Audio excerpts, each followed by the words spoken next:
ज्यादातर लोगों को यही लगता है कि जिसने अच्छे कर्म किए हैं वो स्वर्ग में जाते हैं और जिसने बुरे कर्म किए हैं वो सब नरक में जाते हैं। अगर आपको भी ऐसा ही लगता है तो ये कहानी आपके लिए ही है।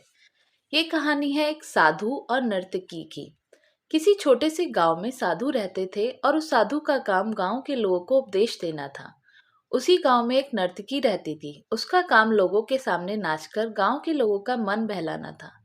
एक दिन गांव में कुछ कुदरती आपदा आ गई और ये साधु और नर्तकी दोनों उस कुदरती आपदा में मर गए। मरने के बाद जब ये दोनों यमलोक पहुंचते हैं तब इनके कर्मों और उनके पीछे छिपी भावनाओं के आधार पर इन दोनों को स्वर्ग या नरक में भेजने की बात होती है। साधु को खुद को स्वर्ग में ही आश्रय मिलेगा इस बात का अंदाजा था।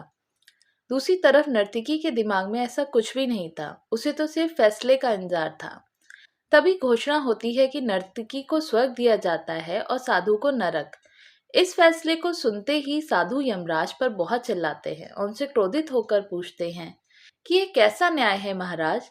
मैंने अपनी सारी जिंदगी लोगों को उपदेश देने में बिता दी और मेरे नसीब में नरक, जबकि ये नर्तकी जीवन भर लोगों को रिझाने के लिए नाचती रही और इसे स्वर्ग दिया जा रहा है। ऐसा क्यों? मेरे साथ यह अन्याय क्यों?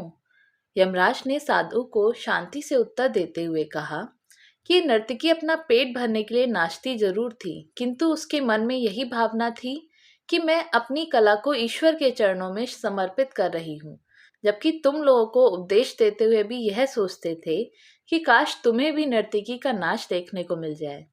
यमराज ने साधु से ये भी कहा कि तुम ईश्वर के इस महत्वपूर्ण संदेश को भूल गए कि इंसान के कर्म से अधिक कर्म करने के पीछे की भावनाएं मायने रखती हैं और तुम्हारे इस कर्म के पीछे की भावनाओं के हिसाब से ही तुम्हें नरक मिला है। दोस्तों, हम चाहे कोई भी काम करें पर हमारी उस काम करने के पीछे की नीयत साफ होनी चाहिए।